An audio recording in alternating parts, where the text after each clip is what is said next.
Well, this is our first attempt at a video blog, and they're kind of popping up all over the place, and so we thought we'd try one.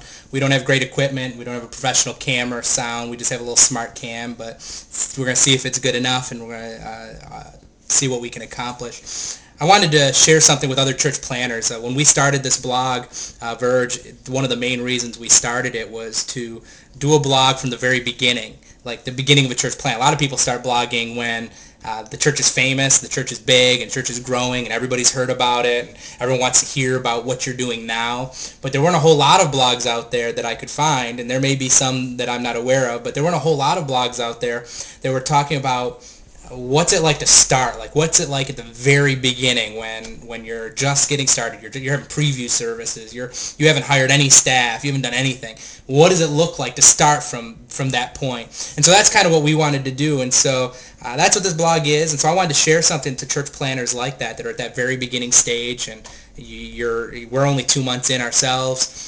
We still have very sporadic crowds. The numbers are not there. Finances aren't where we'd like them to be, and so there's definitely concerns. So I just wanted to share something with you to encourage you a little bit. I want to take a look at Israel when they left Egypt. And they were being called. God called them to go back to Canaan that He'd promised them, and He sent them on a journey. In the very beginning of their journey, they're there, and they send spies, 12 men, to check out the land.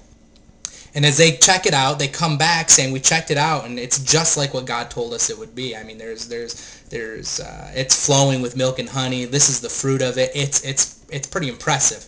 But they go on to say, but let me tell you though, there's a lot of people there.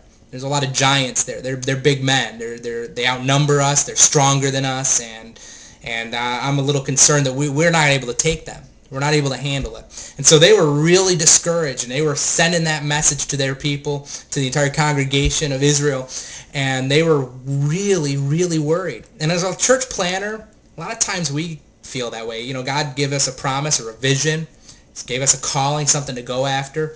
And when we go after it, and we spy out the land, and we just get started in the planning and the vision stage, and then we start to see the giants that come, financial giants, integrity giants, marketing giants, systems giants. I mean, there's all these obstacles, so much information, so much that has to be done. It can be very intimidating. As a matter of fact, it can be very overwhelming, and you start to feel like, man, I don't know that I'm big enough to handle this. I don't know that I can do it. I don't know that I can accomplish everything, God, that you're sending me out to do. I mean, I want to see lives change. I want to see people come to Christ. That's my heart, but I don't know that I can do this. And it's intimidating, and it's scary.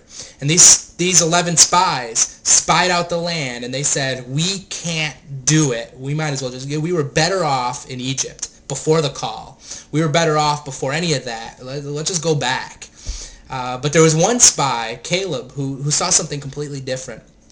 His words are kind of inspiring, and yet he doesn't really say why. This is what he says. He says in Numbers chapter 13, verse 30, he says, "But Caleb quieted the people before Moses and said, 'Let us go out at once and occupy it, for we are well able to overcome it.'" Now, Caleb saw the same things these other spies saw. I mean, he saw the land and saw that it was great, saw that it was beautiful, saw that it was all that God had promised them. Yet he saw those obstacles. He saw the enemies. He saw the inhabitants of that land. But he came back with a totally different report. And I was praying and reading that. It's like, what did Caleb see that these other men didn't see? And really what it comes down to is Caleb was more focused on the promise than he was on the obstacle. He was more focused on the vision than he was in all of the little things that were in the way of getting there. As church planners, we can get so caught up with all the little things, marketing and systems, and these things are all important. I mean, we have to pay attention to those, and we have to take care of those things. But when we focus on those things more than we focus on the vision that God gave us, and we start talking about systems and start talking about marketing and start talking about all these things and stop talking about vision, things start to break down, and we start to turn into those other 11 spies that says, you know what, maybe we should just give up, maybe we should just pack it up. Caleb had something very clear. He said this: we are well able to overcome it, not because he didn't see the problems, but he saw his God was bigger than those problems. So I want to encourage you as a church planner, if you are just starting out, whether you've been doing it for years, maybe you're well beyond me, but you're feeling discouraged. God gave you that vision. He gave you that mission. He gave you that zeal and that passion. Hang on to it, and remember that you are well able to overcome it. When God gives you a vision, he's going to empower you to accomplish it. So just stick to it and be secure in that. So I hope that's an encouragement to you. It's just after our service, and I got kind of pumped up after sharing a similar message to our congregation. Thought I'd share it with the blogosphere. So hope you enjoyed it. That was our first attempt. If you like it, let us know. I'll do some more, and perhaps I can get Kevin on here to do a couple. So this is something new for us, and we hope you enjoy it. God bless.